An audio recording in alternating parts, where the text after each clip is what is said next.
salaman wa ala alihi wa ashabihi ajma'in rabbi syrah li sadri wa yassir li amri wahlul 'uqdatam min lisani yafqahu qawli subhanak la ilma lana illa ma 'allamtana innaka antal alimul hakim rabbi yassir wa la tu'assir rabbi tammim bil khair ya arhamar rahimin. Assalamualaikum warahmatullahi wabarakatuh. Sebelum kita Waalaikumsalam. nak masuk surah An-Nisa, um, ada ada benda saya nak share dulu. Rasanya mungkin dalam 20 minit, setengah jam boleh cukup kot. Okey. Benda ni saya hanya lontaran idea. Um, Dia berkait mungkin dengan hidup kita dan mungkin boleh jawab banyak soalan-soalan yang membelenggu, membelenggu fikiran. Kenapa kita begitu sukar bersatu? Kenapa kita begitu sukar bersatu? Dia bermula daripada matlamat. Dia bermula daripada matlamat. Apa sebenarnya matlamat yang kita boleh bersetuju untuk sama-sama capai di dunia? Kalau dekat akhirat tu, ya kita masing-masing boleh bersetuju untuk akhirat tu mahu redha Tuhan, mahu syurga, mahu bangkit dengan tubuh bercahaya. So semua itu kita boleh sama-sama bersetuju. Tapi matlamat yang besar dekat dunia ni, matlamat paling utama dekat dunia ni, apa dia? Kan? Matlamat yang kita boleh letak paling besar, dekat dunia ni paling besar, apa dia? Sebab matlamat ini perlu di fulfill dekat dunia kerana banyak ayat Quran yang menyokongnya dan menyebutnya berkaitan perbuatan dekat dunia. Menjaga agama tak Ustaz? Macam mana? Menjaga agama tak matlamat kita? Menjaga agama. Tak Betul. ramai orang yang nak jaga. Tak ramai orang yang nak jaga. Tapi ia mungkin boleh juga mahu menjaga agama. Islam ni. Tapi Islam. selalunya kalau nak bab menjaga, nak bertakwa ni, itu tanggungjawab. So tanggungjawab ni macam berat sangat kita nak letakkan sebagai matlamat. Selalunya orang nak letak matlamat ni adalah benefit apa yang dia boleh dapat. Kan? So Untuk bila ber, kata tanggungjawab tu macam berat sangat nak jadikan matlamat tu. untuk berbaik-baiklah Ustaz, nak hidup aman damai. Untuk aman damai. Itu mungkin hasil daripada kita capai matlamat tu. Kita boleh dapat aman damai. Jaga agama. Berbaik-baiklah, buat baik dengan semua orang. Buat baik dengan semua orang. Ya. Macam inilah supaya kita tak berteka-teki. Matlamat akhir kita di dunia ialah mahu cinta Allah. Redha tu dekat akhirat nanti. Redha ni selepas kita dapat keputusan, kita setuju dengan keputusan tu. Redha tu setelah kita buat, hasilnya tu kita setuju dengan apa yang Allah nak. Tapi cinta Allah lain.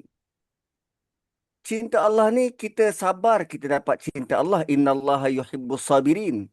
Kita taubat, kita dapat cinta Allah. Innallaha yuhibbut tawwabin. Kita ikut Nabi, kita dapat cinta Allah kan. Fattabi'uni yuhibbukumullah wa yaghfir lakum zunubakum. Cinta Allah ni sepatutnya kita letak sebagai matlamat kolektif. Matlamat secara Ustaz, bersama. suara Ustaz tenggelam timbul lah Ustaz. Suara saya tenggelam timbul pula. Kejap perlahan, kejap kuat.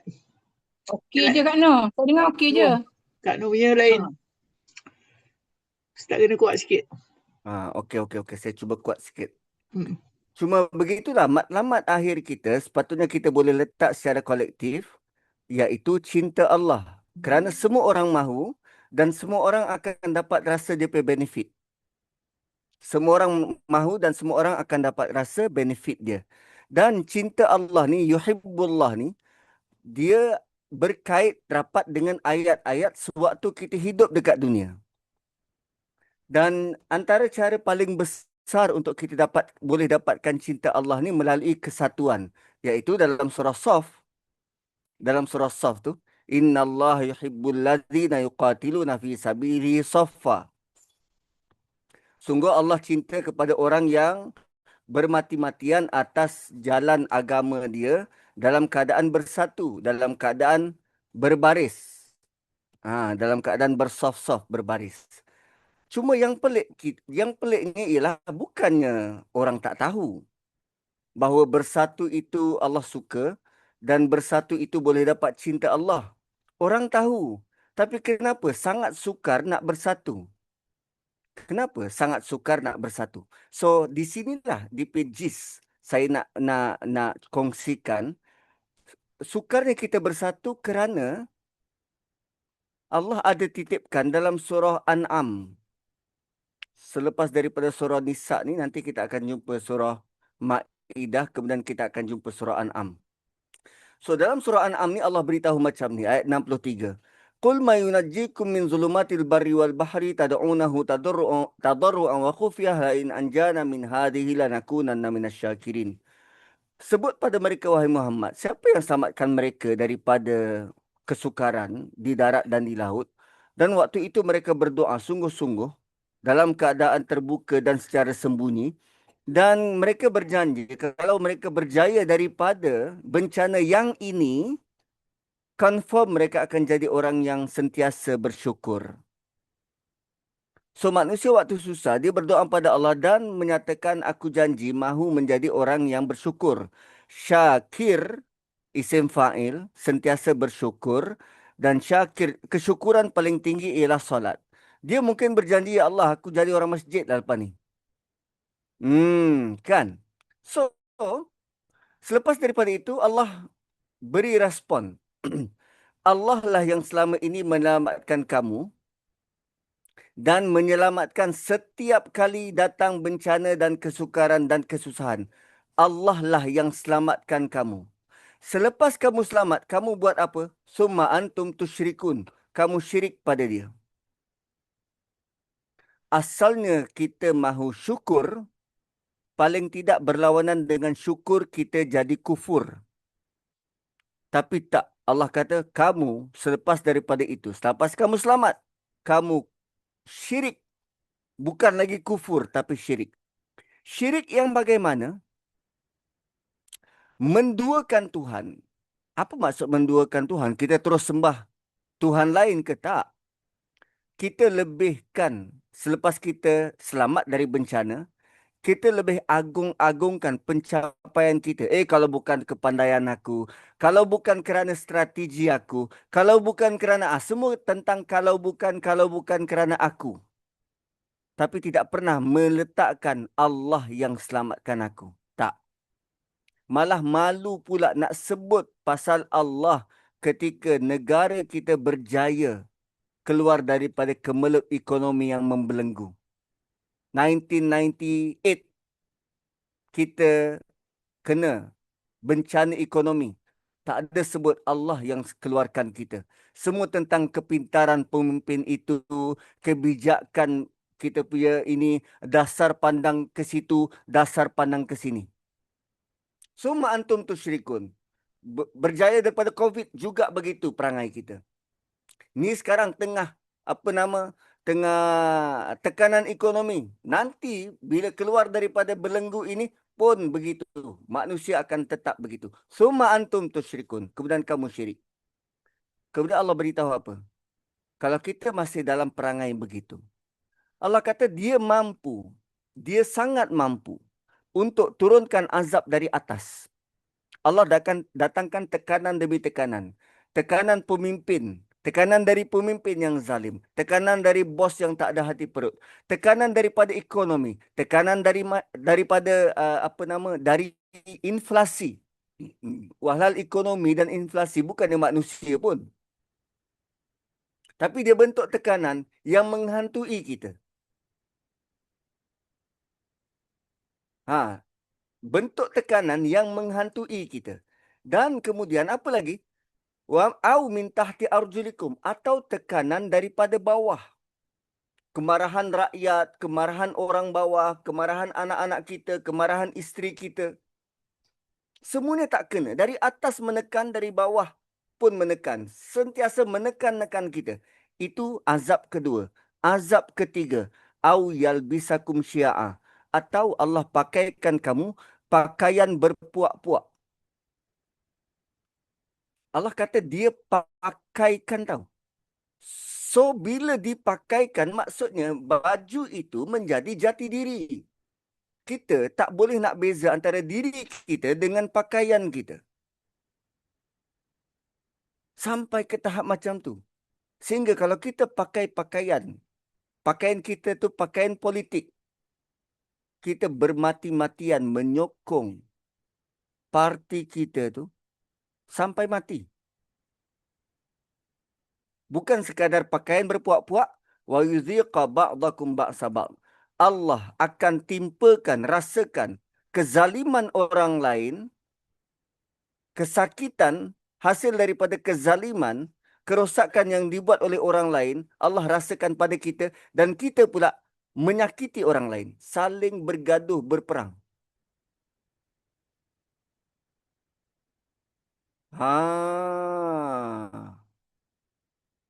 Saling bergaduh dan berperang.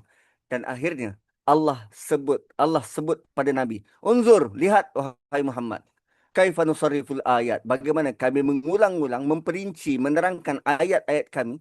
La'allahum, semoga kaum kamu agar mereka yafqahun, faham dengan lebih dalam. Rupanya sukarnya kita untuk bersatu kerana kita anggap Tuhan, cari Tuhan hanya waktu susah. Dan kemudian kita sering membuat perkara-perkara yang mensyirikkan Tuhan. Kita dahulukan ego kita, kehendak diri kita berbanding kehendak Tuhan. Kita tidak menyerahkan diri pada Tuhan. Perkataan paling ringan daripada itu ialah kita belum cukup Islam. Kita belum cukup Islam. Dan antara salah faham kita tentang Islam ialah kita pandang Islam dalam bentuk hierarki. Terutamanya bila kita baca hadis Jibril, kita memandang hadis itu dalam bentuk hierarki. Islam pertama, iman kedua, ihsan ketiga. Lalu kita rasa kita sudah Islam. Oh, sekarang waktunya untuk kita faham macam mana nak beriman. Sedangkan Islam kita pun masih so-so. Lalu kita tak beri tumpuan sangat pada Islam. Bila ditanya Islam tu apa? Terus kita tuju kepada rukun Islam. Bukan the Islam itself.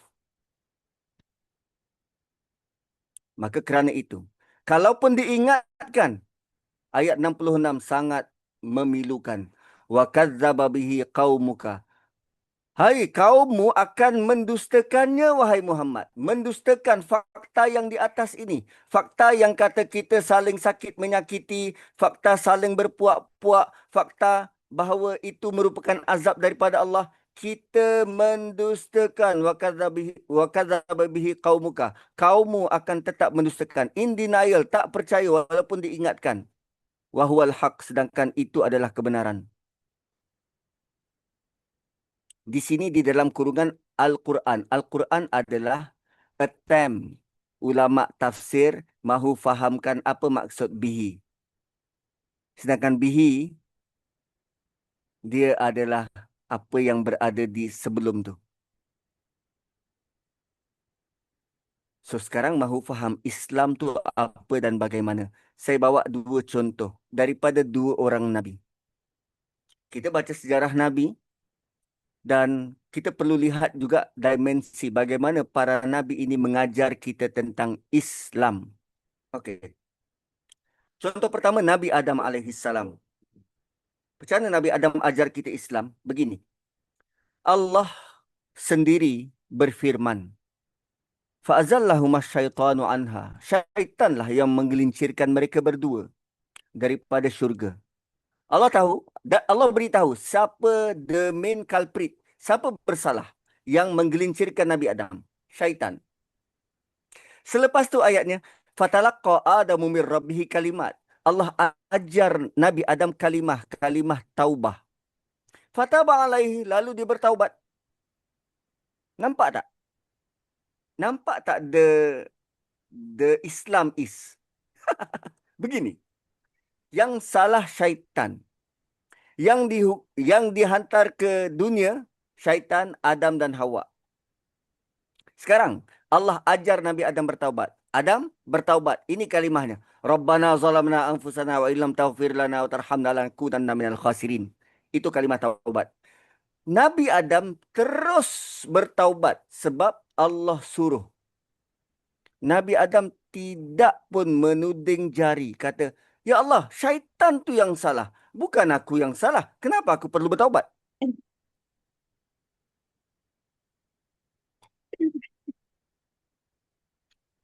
Nabi Adam didn't say that. Dia tak sebut pun. Dan dialah orang pertama yang boleh kata, wahai Tuhan, kenapa aku yang perlu melalui takdir ini? Tidak. Dia tak kata pun syaitan bersalah. Dia tak kata pun, at least bukan aku yang buat. Kenapa aku perlu ikut ni semua? Nabi Adam mendahulukan kehendak Allah. Bila Allah suruh bertaubat, Nabi Adam bertaubat. Tanpa dakwa-dakwi, tanpa pertanyaan, tanpa soal. Suruh taubat, taubat. Tidak pun menyalahkan syaitan. Walaupun Allah telah pun beritahu syaitan yang salah. So, taubat bukan siapa salah, tapi arahan dari Tuhan. Itu Islam. Serahkan kehendak diri di bawah lembayung kehendak Tuhan. Okey. Nabi kedua, semua Nabi dan Rasul sebenarnya mengajar kita tentang Islam. Cuma sebab kita belum nampak yang itu. Belum nampak perbuatan-perbuatan mereka ke situ, ke arah Islam. Nabi kedua, Nabi Ibrahim. Nabi Ibrahim adalah antara Nabi yang sangat kritis cara berfikir. Dia sentiasa berfikir tentang bagaimana nak kenal Tuhan, bagaimana nak rapat dengan Tuhan. Sehingga, ialah ada peristiwa-peristiwa, dia tanya kaum dia, bulan, matahari, dia tanya adakah ini Tuhan, kan? Dia sangat kritis. Kemudian bukan sekadar dia tanya kaum dia tentang Tuhan, dia tanya bapa dia, Azar, bapa ke pakcik dia lah, lebih kurang macam tu. Dia tanya kaum, dia tanya bapa dia tanya pakcik dia. Bukan hanya itu, dia tanya raja dia, Raja Namrud. Dia tanya Raja Namrud. Dan tidak berhenti di situ. Nabi Ibrahim sampai ke tahap dia tanya Allah, kaifa tuhyil mauta? Macam mana? Punya level of critical thinking ni. Sentiasa berfikir, kenapa begini? Kenapa begini? Kenapa begini? Macam mana engkau hidupkan yang mati? Dia tanya Tuhan. Allah respon, awalam tu'min, kau tak beriman ke? Tapi Nabi Ibrahim jawab, ini bukan soal iman. Aku cuma nak meredakan hatiku yang sentiasa mahu tahu. Critical thinking. Kebat. Kan? Tapi, ketika Allah memberi arahan, tinggalkan anak dan isterimu. Tanpa sebarang penjelasan, tanpa sebarang sebab, Nabi Ibrahim langsung tak tanya, kenapa aku kena tinggalkan isteri aku? Kenapa dekat padang pasir? Kenapa engkau arahkan aku macam ni? Ketika Allah suruh sembelih anak dia, kenapa kena sembelih anak aku? Tidak pun mempertikai arahan Allah. Walhal dialah yang tadinya bertanya, kenapa begini, kenapa begini, kenapa begini. Itulah Islam. Bila disuruh solat, tak ada tanya. Ini arahan Allah.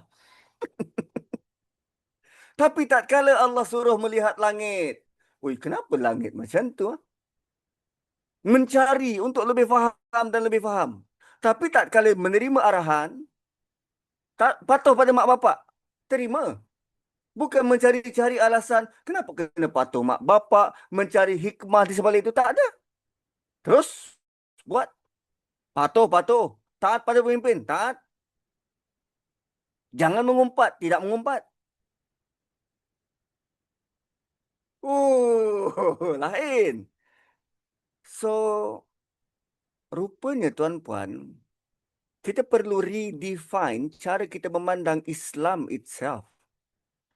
Bentuk penyerahan dan bagaimana kita melakukan surrender pada kehendak-kehendak Allah. Dahulukan kehendak Allah berbanding apa yang kita nak.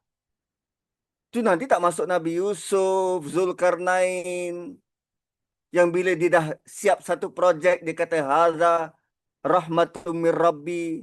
Dia tak kata ini hasil usaha penduduk kampung dan engineered by us. Tidak. Ini semua rahmat daripada Allah. Kita banyak terikat dengan aku, pencapaian aku, nama aku. Kita mahu kita menjadi center of attention, center of the universe. Sedangkan Allah beritahu, dia As-Samad, dialah tempat tumpuan. Selagi hati kita masih ada rasa aku, kita masih belum sempurna Islam tu.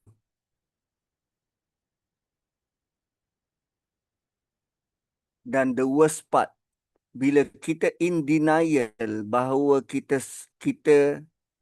tidak dalam kelompok ini, tidak diazab Allah berpuak-puak, Allah ajar Nabi untuk berlepas diri. Qul, katakan pada mereka yang tak percaya, lastu alaikum biwakil.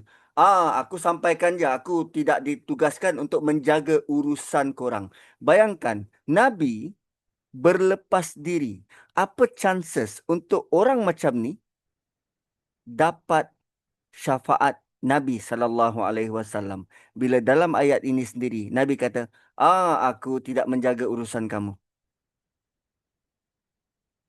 So, keperluan, kefahaman terhadap Islam itu sebenarnya one of our crucial part supaya kita benar-benar berjaya berserah diri pada Allah. Okey, kita masuk surah Nisa. Kita masuk surah Nisa. Itu hari sampai ayat yang ke-158. 158 bila Allah kata barrafa'ahu Allahu ilaih wa kana Allahu azizan hakima. Cuma bila saya cuba cuba bawa perhatian tuan-puan tadi kepada Islam, selepas daripada ni mungkin kita boleh melihat setiap ayat-ayat Quran ini dia akan bawa kita kepada dimensi Islam itu, sebab punca Islam itu hati. Setiap ayat-ayat Quran ini nanti akan menyentuh part and parcel daripada apa yang ada dalam hati kita. Kerana Quran itu turun akan beri bekas dan kesan secara langsung terhadap hati. Quran itu secara keseluruhannya menyentuh dan cerita tentang hati kita. Seluruh ayat Quran akan sentuh tentang hati kita. Dalam apapun dimensi, semua tentang hati kita. Dan Allah nak buktikan bahawa Allah paling tahu tentang hati kita. Kita sendiri pun kadang tak tahu apa yang kita nak. Lagi-lagi bila kita lapar waktu tengah hari. Nak makan apa? Kita lapar ni. Tapi tak tahu nak makan apa. Kita sendiri tak tahu kehendak diri kita. Tapi Allah turunkan Quran dengan bahasa daripada langit, dibalut dengan bahasa Arab, direndahkan levelnya sehingga kita boleh faham, dan tujuannya untuk bagi tahu hatimu Bagaimana nak urus? Oh, dahsyat. So, kita masuk ayat 159. Itu hari tentang fitnah kepada Maryam. Tentang realiti apa yang berlaku kepada Nabi Isa. Dan sekarang Allah teruskan pada ayat 159. Wa in min ahlil kitabi illa la yu'minan nabihi qabla mautih. Wa yawmal qiyamati yakunu alaihim syahida. Ayat ini ayat sangat sangat banyak perbahasan ulama. Dan dia sebenarnya menyambung ayat 157 dan 158. Maksudnya, dan tidak ada seorang pun dalam kalangan ahli kitab, melainkan ia akan beriman kepada Nabi Isa sebelum matinya, dan pada hari kiamat kelak Nabi Isa akan menjadi saksi terhadap mereka. Itu yang jadi perbahasan banyak ulama. Satu hari nanti, semua ahli kitab akan tahu hakikat sebenar Nabi Isa dan beriman. Yakunu alaihim syahida. Nabi Isa menjadi saksi pada mereka. Nabi Isa menjadi saksi pada mereka. So, ayat 19 adalah tentang masa depan. 157 tentang masa lalu. 158 apa berlaku pada masa lalu. Nabi Isa diangkat oleh Allah. Bukan seperti mana yang mereka dakwa. Dan sekarang 159 Allah lompat jam. Allah lompat daripada masa lalu terus cerita masa depan. Begitu Quran menggugah hati kita. Yang kita rasa, dia cerita Nabi Isa masa silam. Tiba-tiba Allah beritahu, satu hari nanti, kamu semua akan tahu kebenaran dia. Bayangkan ayat-ayat sebelum ni, 157, 158, Allah reveal sesuatu yang langsung mereka tak pernah tahu pun. Kan, 157? Apa yang mereka tahu tentang Isa diserupakan? Tak tahu. Benda tu hanya Allah yang tahu. Tapi bila Allah reveal, hati mereka sudah tersentuh. Macam tu ke? Akal mereka sudah mula, yelah, tak ada yang pasti dah waktu pembunuhan tu. Bukan kita ada kat situ pun. Malah bila Allah kata, wa ma qataluhu yaqina, mereka sendiri tak yakin terhadap pembunuhan tu. Dan kemudian Allah reveal lagi satu maklumat tentang masa lalu. Maklumat penting bahawa Allah angkat Nabi Isa ke langit. Tak ada seorang pun orang Kristian tahu. Dan sekarang Allah beritahu hakikat satu hari nanti kamu semua tahu akan satu kebenaran, iaitu Nabi Musa akan menjadi saksi ke atas kamu.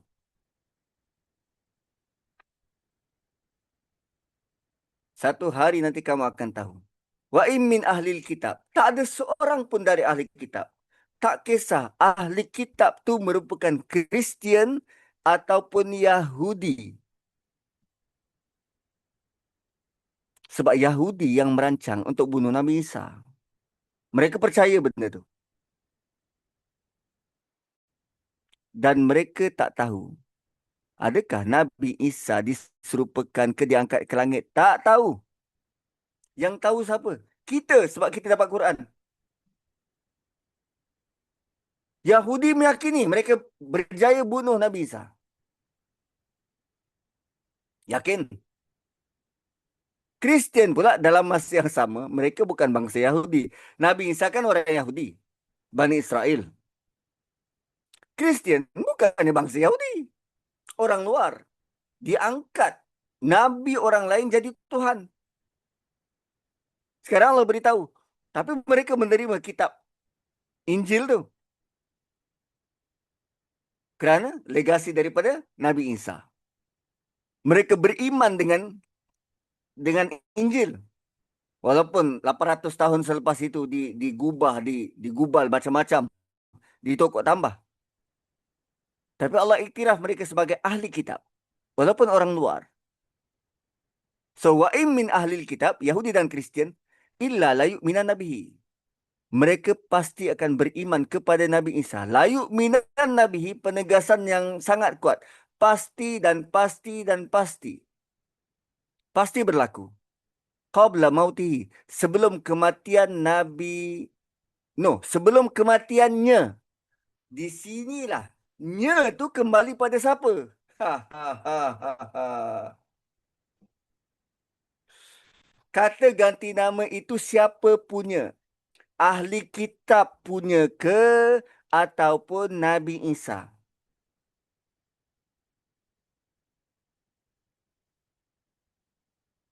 Satu, Quran ni mutasyabih. Bagi orang yang mahu mencari, benar mahu mencari kebenaran, hati mahu berdamai dengan Tuhan, dia akan mencari perkara yang dekat dengan maksud yang Quran nak. Kalau dia mahu mencari kesalahan, dia akan carilah benda-benda yang kontroversi. Dia akan carilah kontroversi. Okey. Pendapat pertama, dan ini yang utama. Majoriti mufassirin kata sebelum kematiannya. Nya itu kembali kepada Nabi Isa. Ahli kitab akan beriman kepadanya sebelum Nabi Isa mati. Qabla mautihi, sebelum Nabi Isa mati. Dia turun semula akhir zaman, semua ahli kitab akan tahu Nabi Isa bukan Tuhan, dia bukan anak Tuhan, tapi Rasulullah, dan semua akan beriman kepada Nabi Isa sebelum Nabi Isa mati. Ini pendapat Ibn Kathir, At-Tabari, Al-Qurtubi.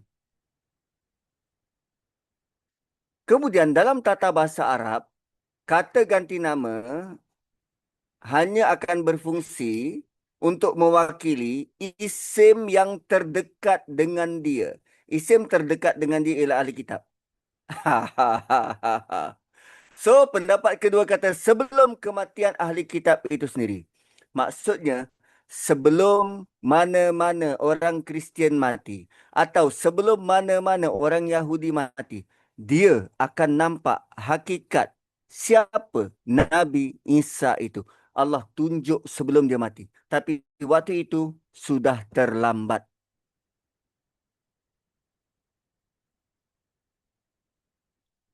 What? Macam tu cara pandang ayat ni.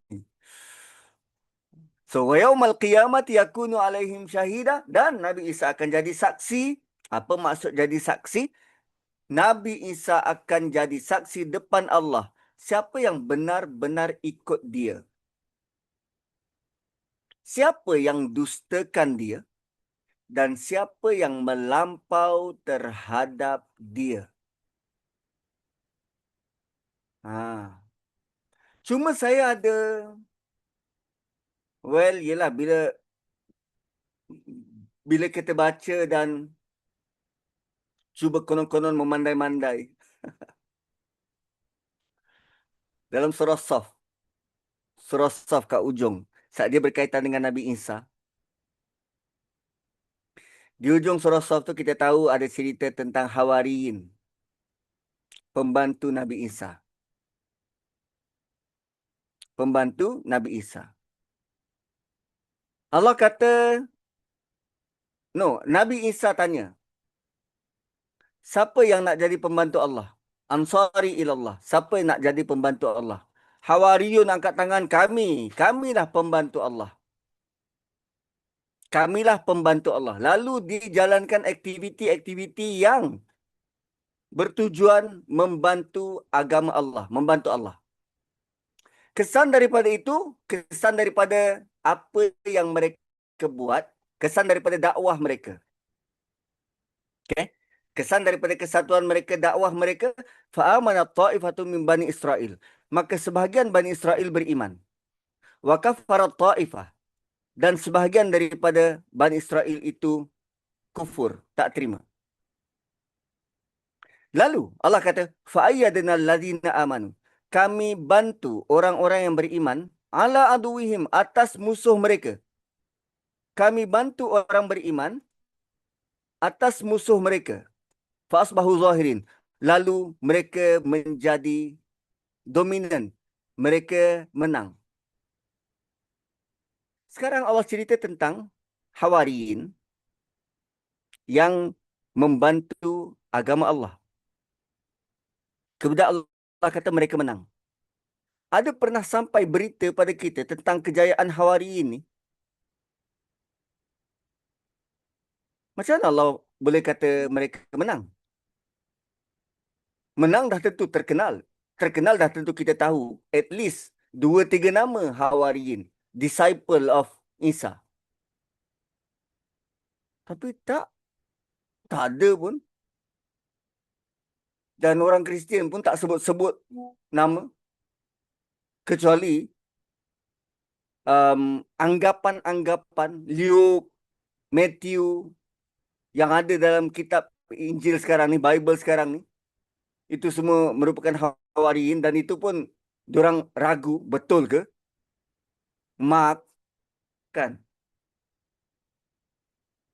So, macam mana kita nak faham ayat ni? Allah kata Hawariyin itu menang dan mereka Ansarullah. Tapi tidak pula sampai berita tu pada kita dan kita tak tahu siapa mereka. Malah Allah kata Allah bantu. Fa'ayyadna alladhina amanu. Allah bantu orang beriman mengatasi musuh mereka.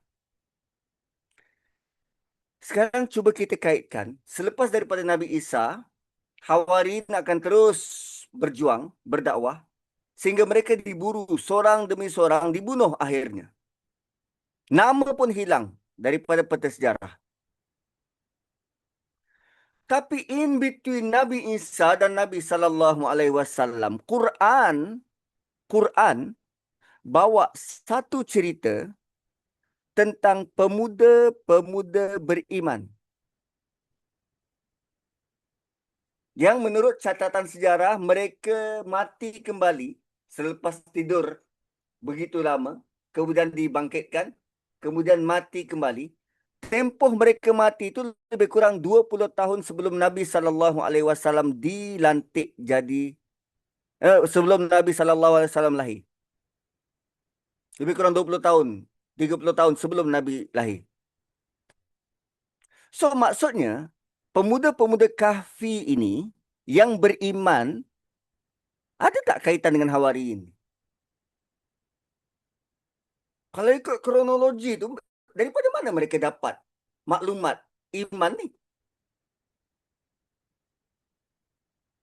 Kan?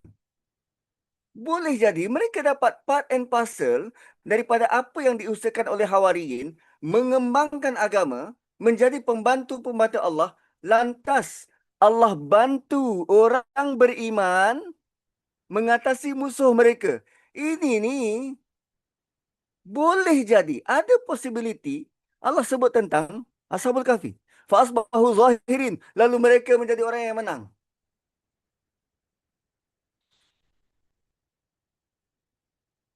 What? Itu tebakan-tebakan saya je lah. Belum, tak disokong oleh mana-mana kitab tafsir. Itu saja saya melontarkan idea. Ada possibility bentuk tadabbur begitu. Tapi tidaklah saya meyakini inilah pendapat yang tepat. Tak. Saya cuma nak menyambung saja di kronologi itu. Boleh jadi benda tu salah. Tapi at least saya cuma lontarkan idea semacam tu. So, apa lagi poin-poin yang menarik daripada ayat 159 ini? Kebenaran mungkin ditolak dengan dahsyat pada hari ini. Tapi akhirnya akan terserlah. Ya, manusia boleh menolaknya, manusia boleh memfitnahnya, manusia boleh ubah sejarah, boleh melakukan penolakan bertahun-tahun, tapi akhirnya Allah tetap akan zahirkan kebenaran. Macam tadi, fa'asbahu zahirin. Akhirnya Allah akan zahirkan kebenaran. Akhirnya mereka akan menang. So, panduan untuk kita, kadang bila dakwah kita orang salah faham. Kan, apa yang kita cuba bawa orang tolak. janganlah kita terlalu kecewa. Bukan tak boleh bersedih, boleh. Tapi jangan terlalu kecewa. Allah cuma tangguhkan kemenangan. Boleh jadi orang yang kita sedang berhadapan tu, dia masih belum dapat tangkap apa yang kita nak. Tapi mungkin generasi selepas daripada kita, melihat kembali apa yang kita buat. Oh, orang faham. Ha, ha, ha. Tengok saja apa nama khutbah wida Nabi tu. Nabi kata, sampaikanlah dariku walau satu ayat. Dan boleh jadi orang selepas daripada kalian akan lebih faham tentang apa yang aku sampaikan. Kan? Boleh jadi mungkin apa yang kita sampaikan ni orang tu tak faham. Sebab tu dia tak boleh nak terima. Kadang ada orang yang kita kena bercakap guna bahasa dia je. Bahasa lain dia tak faham. Saya ada kawan apa nama buat kursus dengan belia-belia ni. Belia-belia kampung. Dan termasuklah belia daripada satu suku kaum orang asli yang sangat rare, yang sudah hampir pupus. Dalam Malaysia lebih kurang 400 orang je kot. 400 orang. 400 orang. So, bila member saya ni duk interview dia, tanya dia tentang makanan, tentang masakan. Yelah, Google masakan diorang tu tak ada dalam Google. Memanglah dari diorang 400 orang je dalam dunia.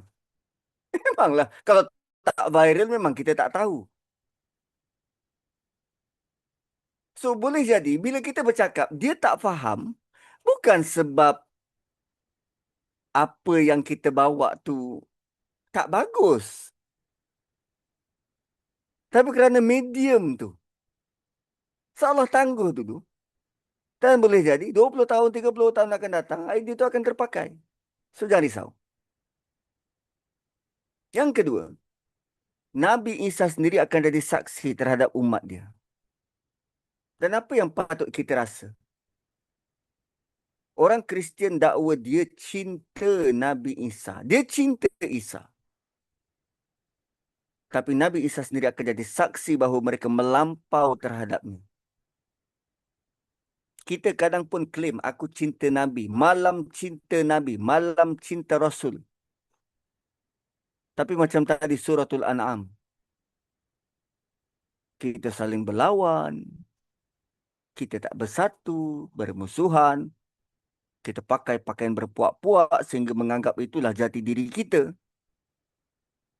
Dan akhirnya Nabi berlepas diri. Nabi yang kita kata kita cinta pada Nabi, ada possibility jadi saksi terhadap kita.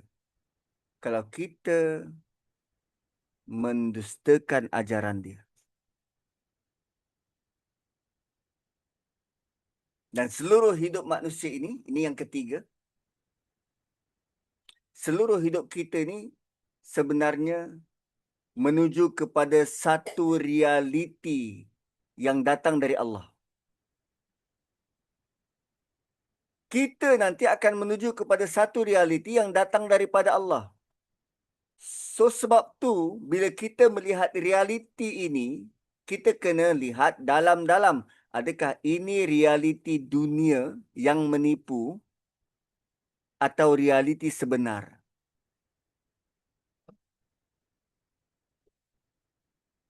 Kadang, kita hanya mahu orang percaya apa yang kita percaya. Sedangkan boleh jadi apa yang kita percaya belum tentu benar. Nanti Allah akan tunjukkan siapa benar, siapa salah. So, point dia ialah, kebenaran kan datang daripada Tuhan. Takkanlah waktu kita sakit, waktu kita terdesak, waktu nazak, waktu kehilangan baru kita mahu tunduk kepada kehendak Allah.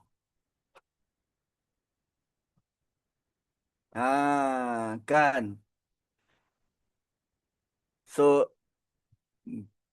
sebenarnya manusia boleh hidup bergenerasi dalam keadaan keliru. Tengok Kristian, berapa lama keliru tentang Nabi Isa? Bergenerasi.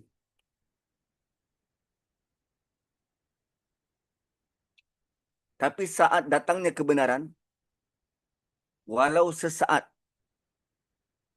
mereka takkan boleh nafikan. Kemudian 160.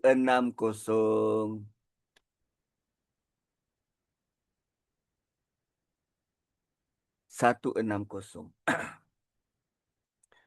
فَبِظُلْمٍ مِّنَ الَّذِينَ هَادُوا حَرَّمْنَا عَلَيْهِمْ طَيِّبَاتٍ أُحِلَّتْ لَهُمْ وَبِصَدِّهِمْ عَن سَبِيلِ اللَّهِ كَثِيرًا.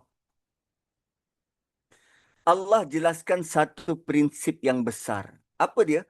Maka disebabkan kezaliman yang amat besar dari perbuatan orang-orang Yahudi, hadu, spesifik Allah sebut Yahudi, kami haramkan atas mereka makanan yang baik-baik yang pernah dihalalkan bagi mereka, dan disebabkan mereka banyak menghalang manusia dari jalan Allah. Allah ubah. Tadi cerita pasal ahli kitab Kristian. Sekarang terus ubah kepada Yahudi. Tapi prinsipnya sama. Dua-dua melakukan kezaliman. Dua-dua merubah. Ubah cerita Nabi Isa yang seorang. Yang sekarang ni ubah. Yang halal diharamkan. Benda yang halal diharamkan. Lalu Allah hukum, kami haramkan makanan yang baik dan halal bagi Yahudi.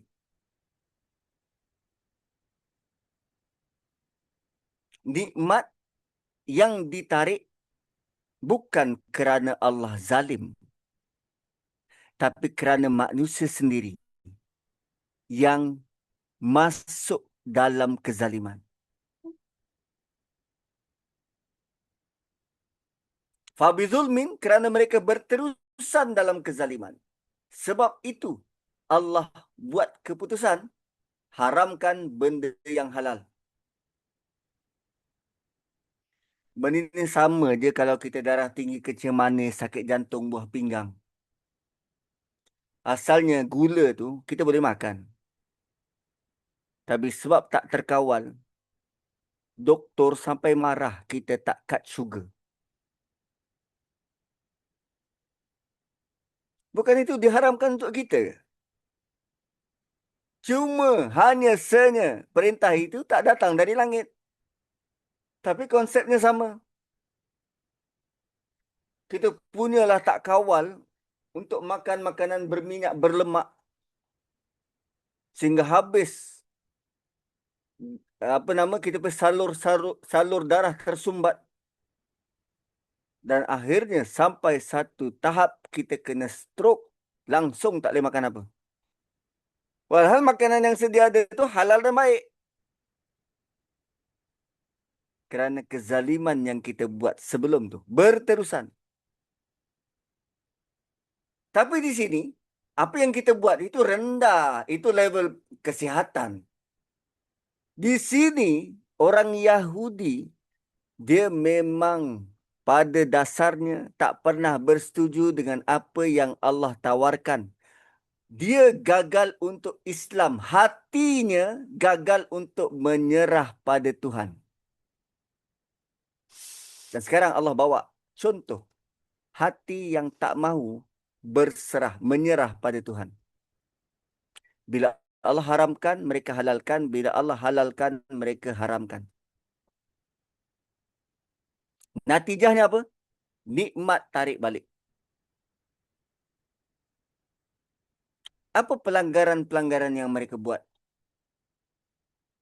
Langgar janji, bunuh Nabi, fitnah Maryam, dustakan Isa. No, ayat di atas tu. Siri-siri penolakan kezaliman Bani Israel. Lalu Allah tunjuk. Dosa tu bukan hanya nanti di akhirat, kesan dia. Tapi sekarang mengubah perjalanan hidup dekat dunia. Fabizulmin, maka disebabkan kezaliman. Allah mulakan dengan huruf Fa. Fa ni akibat. So pengharaman itu dibuat kerana consequences. Kerana mereka zalim, maka kami haramkan. Minal ladzina hadu, dalam kalangan Yahudi. Oh, maksudnya bukan blanket, bukan semua. Tapi ada kelompok-kelompok yang terus menerus dalam penentangan. Minal ladzina hadu. Ironi, nama mereka hadu, yang dapat petunjuk. Tapi mereka tidak berdiri menyamai kehendak nama mereka. Terus menerus melawan. Walhal dah dapat kitab, dah dapat petunjuk. Haramna alaihim, kami haramkan ke atas mereka. Tayyibat, benda-benda baik. Makanan baik, makanan sihat, nikmat yang baik, kehidupan baik. Semua yang baik-baik. Uhillat lahum, yang sebelumnya dihalalkan. Nikmat itu pernah ada. Wa bisaddihim an sabilillahi katsira, dan kerana mereka banyak mereka banyak halang manusia buat dinding an sabilillah, dari jalan Allah, katsira, sangat banyak. So dia bukan sekadar sesat sendiri, tapi halang orang lain, pesongkan orang lain, bina sistem pula untuk menyesatkan orang lain.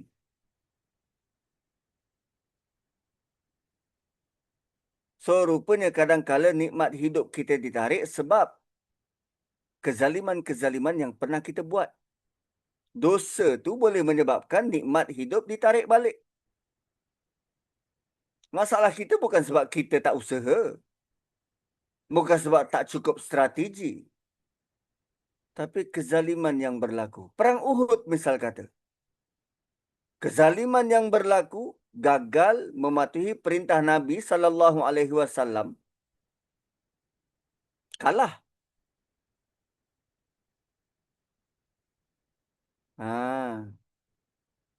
So inilah indikator bagi kita kalau mungkin kita rasa hidup ni keras. Macam tadi, sukar nak bersatu. Rezeki tak lancar. Ibadah tak rasa apa. Hidup makin sempit. Soalan yang kita perlu tanya bukannya apa masalah yang berlaku ni. Tak. Tapi cuba tanya diri kita, apa benda salah yang aku buat? Apa kezaliman yang aku sedang buat? Dan semuanya akan balik kepada hati. Hati aku ni syukur ke? Kufur ke? Atau syirik?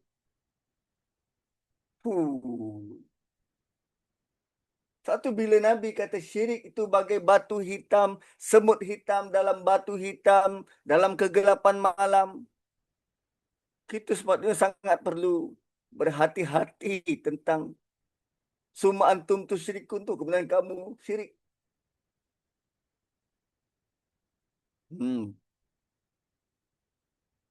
Dan ada yang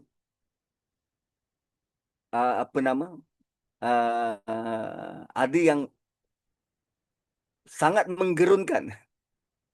Allah kata macam ni, haramna alaihim tayyibat. Allah boleh tarik hanya tayyibat, tanpa tarik semua nikmat. Allah tak kata kami hancurkan mereka. Tak. Tapi Allah kata kami tarik benda-benda baik. Oh, ini sangat mengerikan. Kita masih boleh kaya, berjaya, famous. Tapi kita hilang benda baik dalam kekayaan, hilang keberkatan.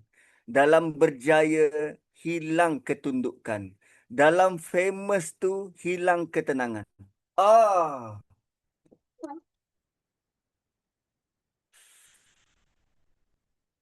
Dan waktu kita sedar tu, mungkin sudah terlambat.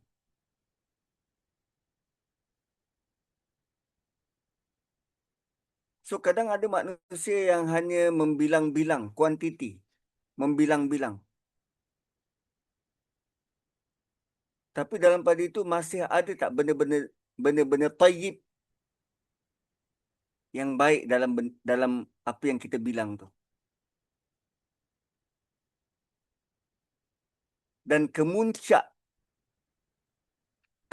kesalahan bukan kita buat salah, tapi kita halang orang lain buat baik. Itu bukan hanya rosak sendiri, tapi dia tak seronok kalau dia sahaja yang rosak. Dia halang, dia pesongkan, dia buat pula supaya orang lain juga rosak. Kita ada tak macam tu? Oh, kita jadi influencer, kita bikin konten, kita buat lawak-lawak dalam agama, kita normalize maksiat. Sama dah tu. Wa bisaddihim an sabilillah. Itu semua sama, masuk dalam kategori itu. Tarik orang jauh daripada Allah. Itu jauh lebih berat daripada kita buat kesalahan. So, content creator, influencer, influenza.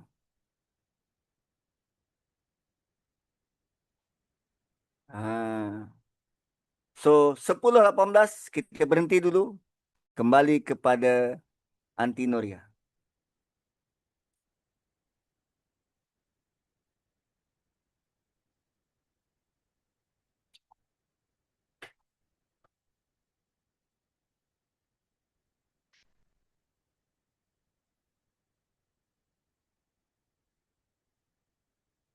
Anti ada tak tu?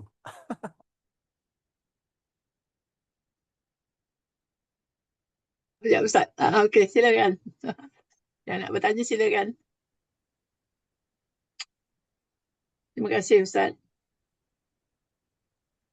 Assalamualaikum Ustaz, boleh saya tanya dulu?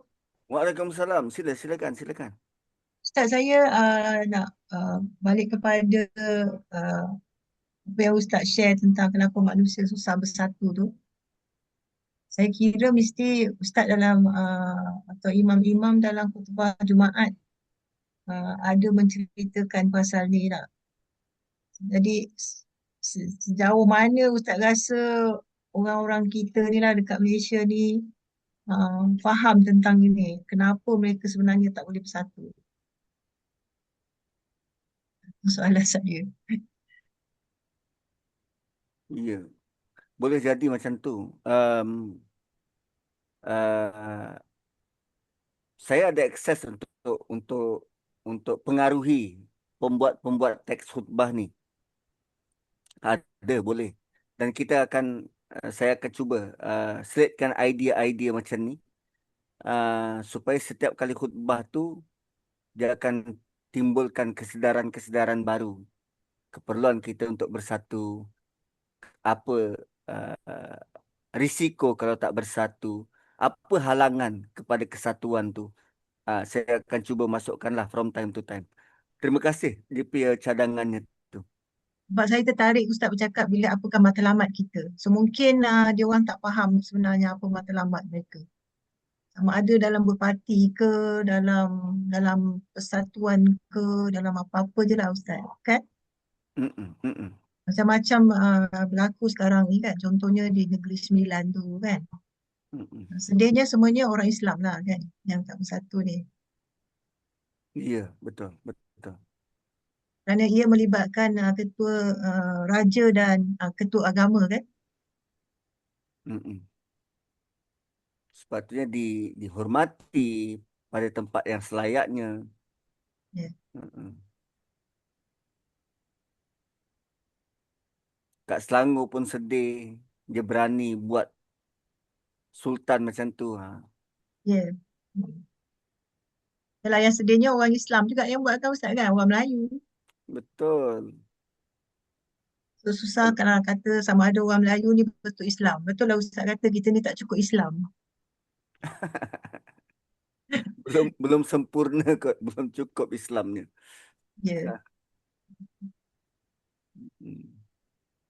Ya, terima kasih Ustaz. Saya pun terbuka lah fikiran saya ni. Sebenarnya apa matlamat kita kan kat dunia ni. Mm-mm. Alhamdulillah. Ustaz. saya nak apa nak apa sebab Ustaz pun mula dengan Islam tu kan. Saya sebab masa dulu kan kita ada satu ayat Quran yang apa kita agaknya kita memang saya pun dulu fikir Islam tu yang paling simple lah sebabkan ayat Quran yang mengatakan bahawa ada yang macam kata tu apa dia yang masa orang yang Badui itu datang dia kata dia belum jangan berkata beriman tapi dia Islam. Jadi bagi saya Islam tu simple. Mm-mm. Once you masuk menyerah diri, you Islam. Tapi bila Yes. Ustaz cakap macam ni, jadi persepsi kita sebab Rasulullah datang daripada apa-apa dia kata jangan kata engkau dah beriman. Mm-mm. Engkau hanya Islam. Jadi daripada situ kita ingat Islam tu serah. Macam tu. Itu yang buatkan kita selama ni fikir Yukmin tu lagi susah daripada Islam. Mm-mm. Mm-mm. Kan? Sebabkan yang itu bila yang orang Badui itu kata Allah apa Rasul teguh kata jangan kata engkau dah beriman tapi engkau kata engkau Islam, engkau aslam apa engkau dari Islam kan. Jadi Mm-mm. jadi now ni kita kena tukar perception kita kat situ. Jadi Mm-mm. bila Ustaz cakap macam tu saya kata sebab and then dia dibawa oleh dengan kita the reason kita ikut hierarchy tu is because of that. Apa ayat Quran tu kemudian tu dengan hadis pula. Pertanyaan datang Islam dulu, kemudian tu Yukmin, kemudian tu yang itu. Jadi kita trend of thought kita memang macam tu Ustaz. Sekarang ni kita nak pusing balik benda tu, nak fikir balik benda tu the other way, agaknya macam kita entahlah Ustaz. Macam Jadi redefine macam tu kan, revisited. jadi sebab tapi bila kita fikir balik, tak payah kita pergi jauh. Kalau kita tengok suratul Ali Imran. Dia kata simple je. Dia kata bila kau aslam tu um, macam you masuk tu. Jadi saya ni saya daripada Ustaz cakap tadi tu pun saya duduk fikir macam mana kita ni kan. Jadi macam mana tu Ustaz? Macam mana kita nak buat balik tu? Okey. Tadi Cik Nyonya sebut pasal surah Hujurat ayat 14. Kan qalatil a'rab amanna kullam tu'minu walakin qulu aslamna. Bila diorang masuk Islam, diorang dah kata kami beriman. Sebab beriman ni dia perlu ada bukti. Perlu ada bukti dan perlu ada tindakan. Sebab tu Allah kata, no, kamu belum beriman, kamu baru menyerah diri. Kamu baru menyerah diri. Dan iman itu belum masuk ke dalam hati sebab belum dibuktikan. Yep. Pembuktian tu melalui macam-macam lah. Jihad, sedekah, macam-macam lah. So, hadis Jibril, Nabi SAW dan Jibril alaihi salam sendiri tidaklah menyampaikan hadis itu dalam bentuk hierarki. Kan? Keduanya, baginda berdua hanya menyatakan Islam tu apa, rukun dia, iman tu apa, rukun dia, dan ihsan. Kita yang memandangnya sebagai hierarki. Kan? Nabi tak kata, okey, yang paling basic Islam, second punya second punya anak tangga ialah iman. Tak. Nabi sebut Islam, iman dan ihsan.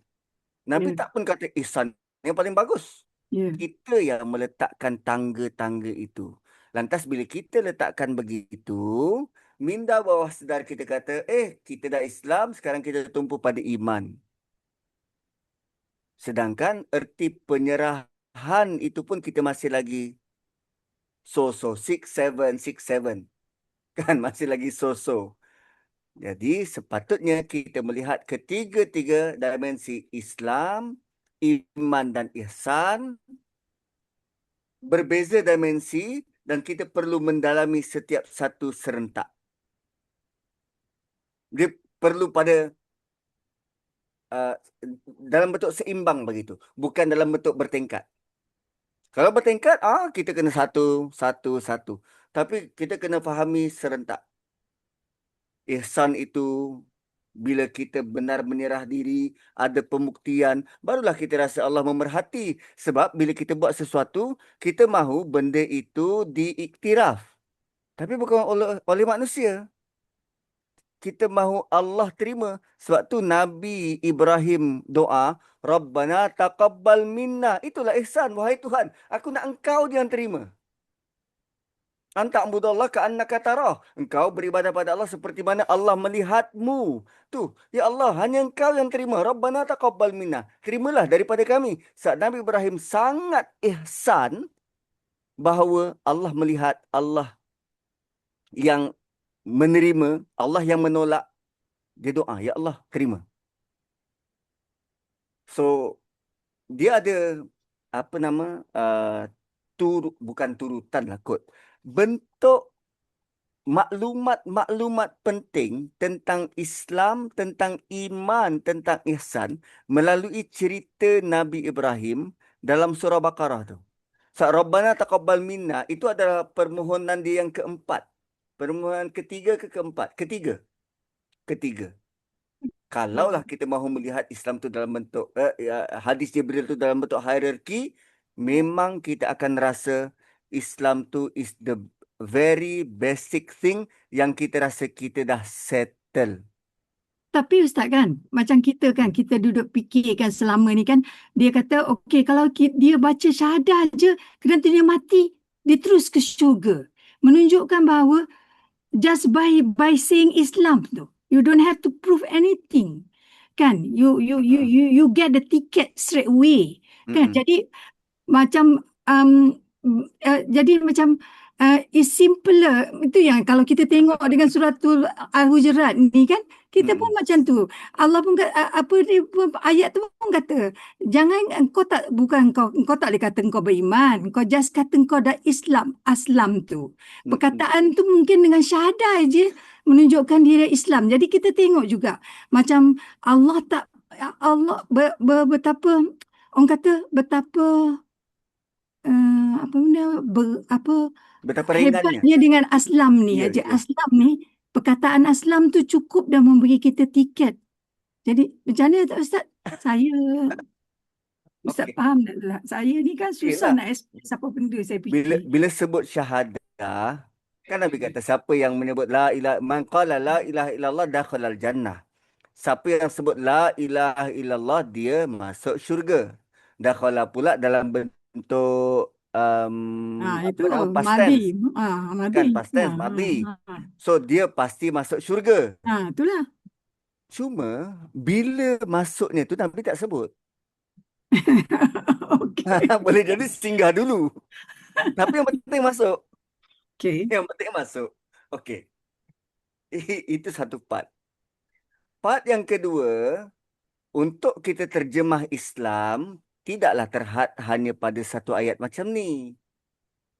Nabi Ibrahim sendiri kena sebut idh qala Ibrahima jap.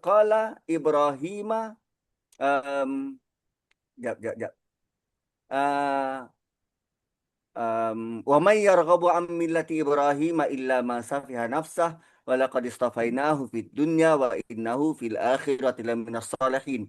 Idh qala lahu rabbuhu aslim. Ketika Allah perintahkan pada Nabi Ibrahim, berserahlah, aslim, berserahlah. Nabi Ibrahim kata, qala aslamtu li rabbil alamin. Macam mana tiba-tiba arahan daripada Allah kepada Nabi Ibrahim, berserahlah atau menyerahlah. Dah tentu ayat-ayat sebelum itu akan menyokong tentang perilaku Islam. Sebab Islam adalah perbuatan hati. Sama macam iman, perbuatan hati. Iman percaya, Islam menyerahkan. Iman tu percaya, Islam ni penyerahan. So, bentuk penyerahan yang macam mana?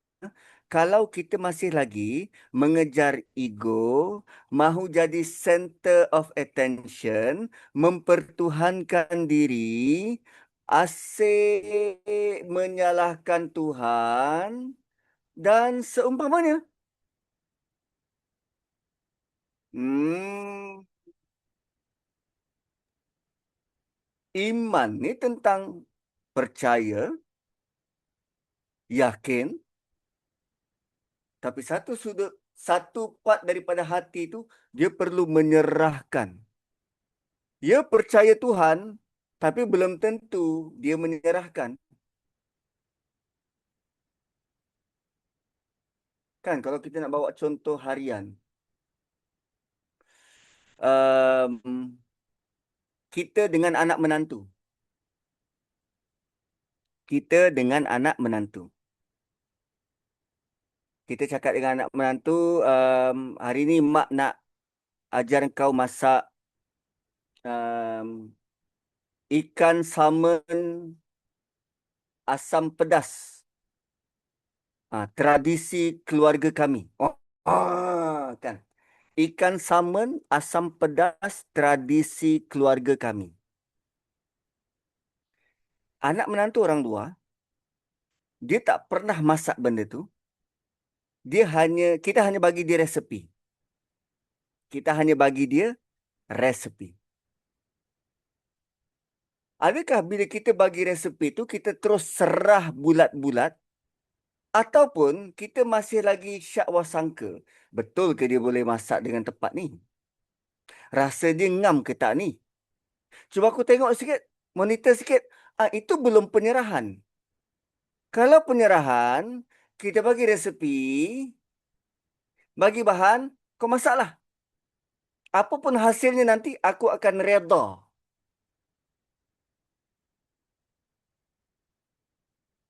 So, pada Islam tu, dia ada lagi intipati-intipati lain. Dia ada penyerahan, dia ada keamanan, dia ada kesejahteraan, dia ada ketundukan, penerimaan, fitrah, pembebasan, penyatuan hati kembali pada Allah. Sebab tu kalau hati kita benar-benar Islam, menyerahkan pada Allah, biar Allah pegang hati kita, Allah sendiri yang akan satukan hati itu. Kan Allah kata, وَأَلَّفَ بَيْنَ قُلُوبِكُمْ لَوْ أَنْفَقْتَ مَا فِي الْأَرْضِ جَمِيعًا مَا أَلَّفْتَ بَيْنَهُمْ. Hanya Allah yang boleh satukan hati. Itu pun kalau kita serahkan hati kita pada Allah. Kalau kita benar-benar Islam. Wah, betul dia ringan. Memang ayat Quran pun menggambarkan dia ringan.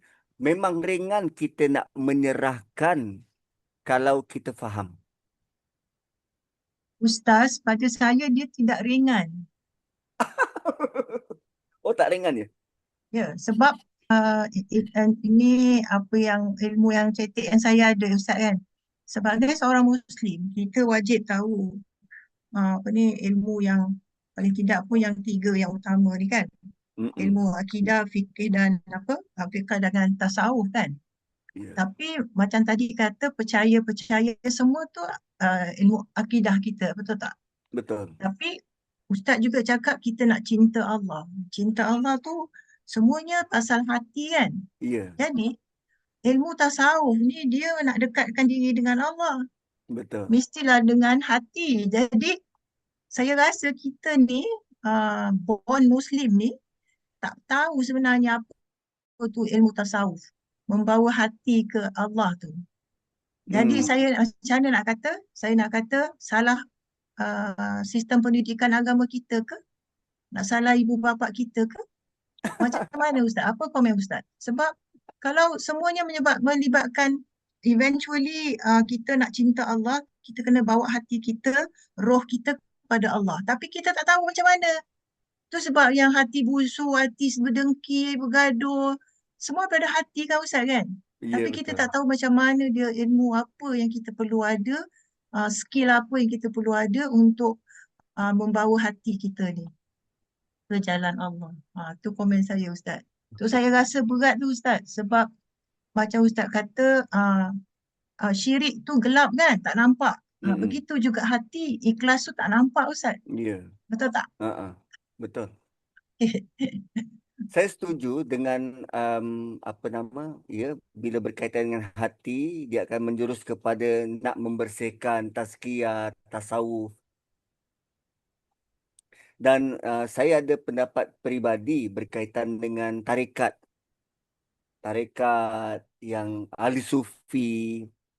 Um, kerana macam ni.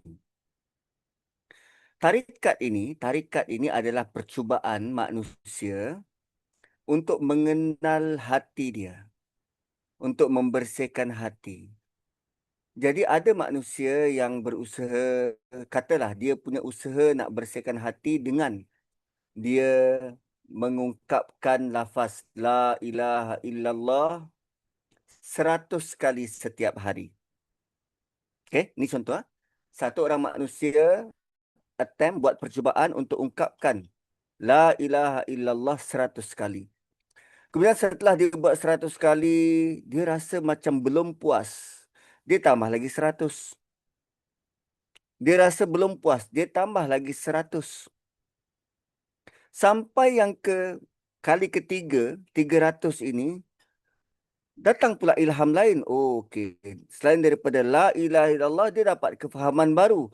Mungkin aku kena tambah Hasbunallah wa ni'mal wakil. Kan bentuk penyerahan. Kalimah-kalimah itu semua bentuk penyerahan. Hasbunallah wa ni'mal wakil. Tujuannya supaya bila dia ulang-ulang-ulang, hati dia akan berbekas, berkesan dengan maksud yang dia sebut. The problem is, apa yang dia buat mungkin berkesan pada diri dia. Tapi adakah jalan yang sama itu boleh berkesan pada orang lain? Dia buat, dia faham apa yang dia buat. Nak address kefahaman dia, nak sampaikan kefahaman dia, rasa durian tu, pada orang lain kan susah. Sebab zikir, pengulangan ini semua tentang rasa. Hati kita rasa berbeza. Sama macam kita rasa durian. Macam mana saya nak bagi tahu rasa durian yang saya rasa pada anda semua dalam bentuk online macam ni? Kan susah. Suatu tarikat ini, JAKIM tidak mengeluarkan sebarang bentuk endorsement. Oh, tarikat ini dipercayai. Tak. JAKIM tawakuf. Tidak pun mengiktiraf mana-mana tarikat sebab boleh jadi siapa yang bawa, mungkin anak muridnya selepas tu, mungkin generasi selepas itu, bawa dengan cara yang lain. Bawa dengan cara yang salah. Mungkin tergelincir. So, dia ikut guru yang bawa tarikat tu. Jadi sekarang, bila kita mahu bersihkan hati, Nabi Ibrahim sudah terlebih dahulu berdoa pada Allah. Ya Allah, utus pada kaum ini nanti, keturunan kami, satu orang Rasul. Ini Rasul akan bacakan ayat-ayat kamu, ajar ayat-ayat kamu, ajar pula dengan hikmah. Dan kesan dia baca Quran, dia ajar Quran, dia dengan bijaksana, wa yuzakkihim, kesannya akan bersihkan hati mereka, bersihkan diri mereka, bersihkan jiwa mereka. Tapi Allah, dia makbulkan doa itu dengan sedikit tambah baik. Bukan sedikit tambah baik. Allah tambah baik doa Nabi Ibrahim. Dalam surah Jumaah, Allah bertitah, Huwallazi fil ummiyina rasulah. Dialah yang utus pada bangsa yang tak tahu membaca ini, yang tak tahu apa-apa ini, seorang Rasul. Siapa bangsa yang tak tahu apa-apa ni? Kita lah. Kita. Yang kalau tak turun Quran, kita langsung tak tahu apa-apa. Siapa kita ni? Kita lah cucu keturunan Nabi Ibrahim tadi tu.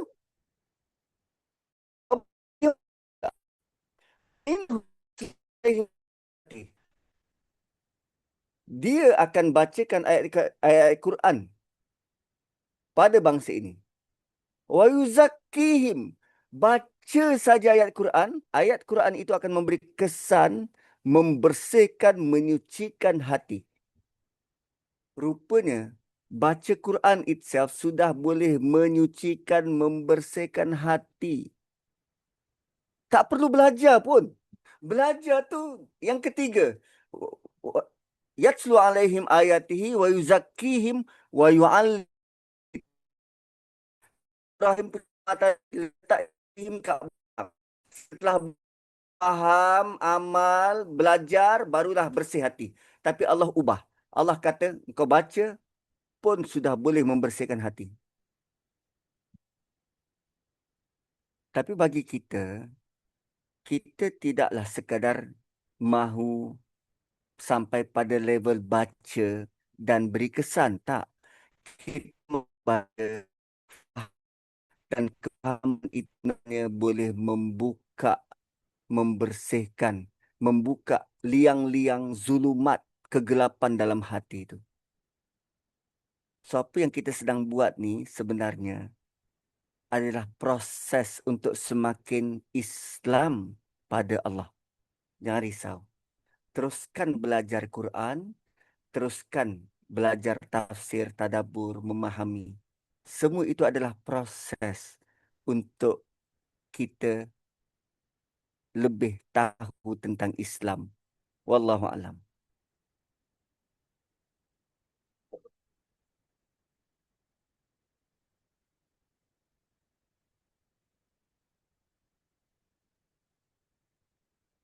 Ada lagi yang nak bertanya ke? Silakan.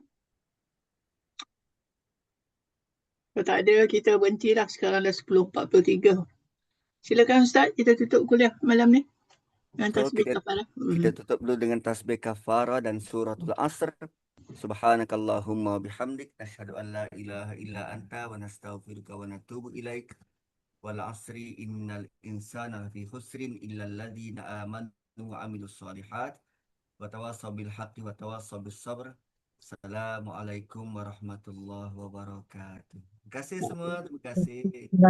Salam, terima kasih Ustaz. Ustaz, Terima kasih Ustaz. Saya Kak Noh. Sama. Dah, terima kasih. Terima kasih semua. Saya end the meeting ya.